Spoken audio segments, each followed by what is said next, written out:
بسم الله الرحمن الرحيم إنا أنزلناه قرآنا عربيا لعلكم تعقلون اعوذ باللہ من الشیطان الرجیم بسم اللہ الرحمن الرحیم۔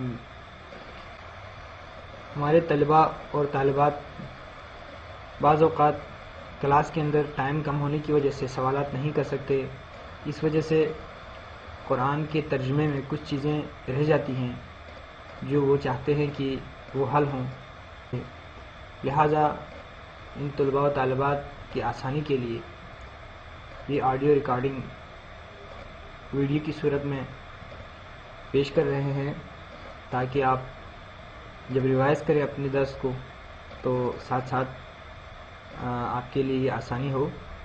پہلا سبق، خدا کی نشانیاں۔ سب سے پہلی آیت ہے بسم اللہ الرحمن الرحیم۔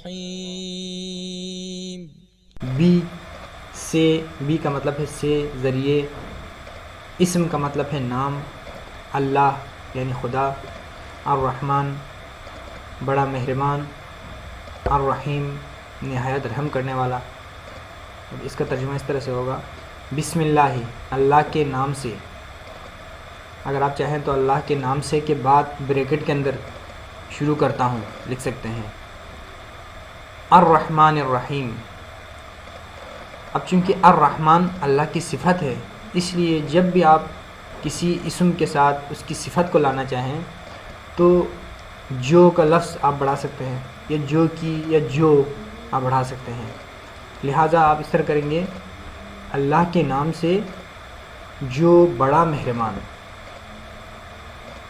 الرحیم نہایت رحم کرنے والا۔ چونکہ اردو ادب کے اندر ہم جب دو نام ایک ساتھ آتے ہیں تو ان دونوں ناموں کے بیچ میں اور لگا لیتے ہیں۔ عربی کے اندر ضروری نہیں ہے کہ اور لکھ لیا جائے، بعض اوقات واو کا لفظ آتا ہے، کبھی نہیں آتا، تو یہاں پر واو کا لفظ نہیں ہے، لیکن چونکہ اردو ادب کا تقاضا ہے کہ دو لفظ کے درمیان، دو اسموں کے درمیان اور لکھا جائے، تو آپ لکھیں گے بڑا مہربان اور نہایت رحم کرنے والا۔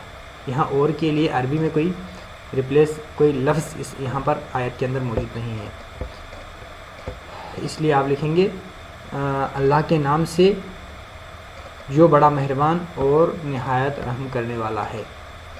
دوسری آیت، ان فی ذلک لآیات لقوم یتفکرون۔ ان بے شک یا بتحقیق، فی ذالک، فی یعنی میں، ذالک یہ یا وہ، لیکن چونکہ یہ میں یا وہ میں اس کا کوئی سینس نہیں بڑھتا اردو کے اندر، لہٰذا اس یہ یا وہ کے جگہ پر آپ اس لکھیں گے۔ ظاہر ہے ذالک اس میں اشارہ ہے، چاہے آپ یہ کہیں یا اس کہیں کوئی فرق نہیں پڑتا، تو موقع مناسبت کے حساب سے آپ لکھیں گے فی ذالک یعنی اس میں، بے شک اس میں لا آیاتن، لا کا مطلب ہے حتمن یقینی، لیکن چونکہ انا کا مطلب بھی حتمن ہے، یقینی ہے، اور لا بھی ہے، تو دو دفعہ آپ حتمن لکھنے کے بجائے لا کا ترجمہ یہاں نہیں کریں گے۔ جس آیت کی ابتدا میں انا ہو اور بعد میں لا ہو تو آپ لا کا ترجمہ نہیں کریں گے، تو آیاتن کا ترجمہ کریں گے، نشانیاں ہیں، لقوم اس قوم کے لیے، یتفکرون اس گروہ کے لیے جو فکر کرتے ہیں، جو سوچتے ہیں۔ تیسری آیت، ان فی ذلک لآیات لقوم یعقلون۔ ان فی ذالک بے تحقیق اس میں لآیات نشانیاں ہے، لقوم اس گروہ کے لیے، اس قوم کے لیے، اس گروہ کے لیے، یعقلون جو سمجھتے ہیں۔ عقل رکھنے کو کہا جاتا ہے، لیکن آپ یہاں کہیں گے جو سمجھتے ہیں۔ فکر کرنا اور سمجھنے میں فرق ہے۔ مثلا فکر تو ہر کوئی کرتا ہے، فرض کریں ہر انسان سوچتا ہے، لیکن ضروری نہیں کہ ہر انسان سمجھ بھی جائے۔ بہت سارے لوگ ہوتے ہیں جو سوچتے تو ہیں لیکن ان کو باتیں سمجھ میں نہیں آتی، جو سمجھتے نہیں ہیں، تو یعقلون کا مطلب ہے جو سمجھتے ہیں۔ ان فی ذلک لآیۃ لقوم یتفکرون۔ ان فی ذالک بتحقیق اس میں لآیتن نشانی ہے، دیکھیں یہاں غور کریں، اوپر آیاتن آ رہا تھا، اب آیتن یعنی یہ واحد ہے، آیاتن جمع ہے، لآیتن نشانی ہے، لقوم اس قوم کے لیے، اس گروہ کے لیے، یتفکرون جو سوچتے ہیں، جو فکر کرتے ہیں۔ نیکسٹ، إن في ذلك لآية لقوم يعقلون، بتحقیق اس میں نشانی ہے اس قوم کے لیے، اس گروہ کے لیے، یعقلون کا مطلب جو سمجھتے ہیں۔ إن في ذلك لآية للمؤمنين، اس کے بعد ان فی ذلک لآیۃ للمؤمنین، بتحقیق اس میں نشانی ہے مومنین کے لیے۔ نیکسٹ، ومن آياته أن خلقكم من تراب،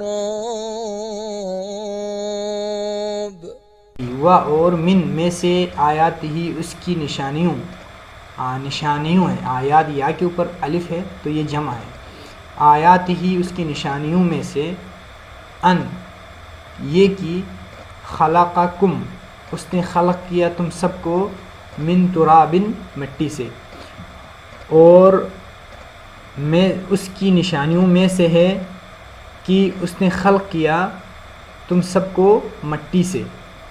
ومن آياته خلق السماوات والأرض واختلاف ألسنتكم وألوانكم، ومن آیاتہ اور اس کی نشانیوں میں سے ہے، خلق السماواتی خلق یعنی پیدا کرنا، سماوات والارض آسمانوں اور زمین کا، واختلاف السنتکم اور فرق ہونا تم سب کی زبانوں، و الوانکم اور تم سب کے رنگوں میں، اور اس کی نشانیوں میں سے ہے پیدا کرنا آسمانوں اور زمین کا، اور فرق ہونا تم سب کی زبانوں اور رنگوں میں۔ ومن آياته خلق السماوات والأرض، ومن آیاتہ خلق السماوات والارض اور اس کی نشانیوں میں سے ہے پیدا کرنا آسمانوں اور زمین کا، ومن آیاتہ اللیل والنہار والشمس والقمر اور اس کی نشانیوں میں سے ہے رات اور دن اور سورج اور چاند۔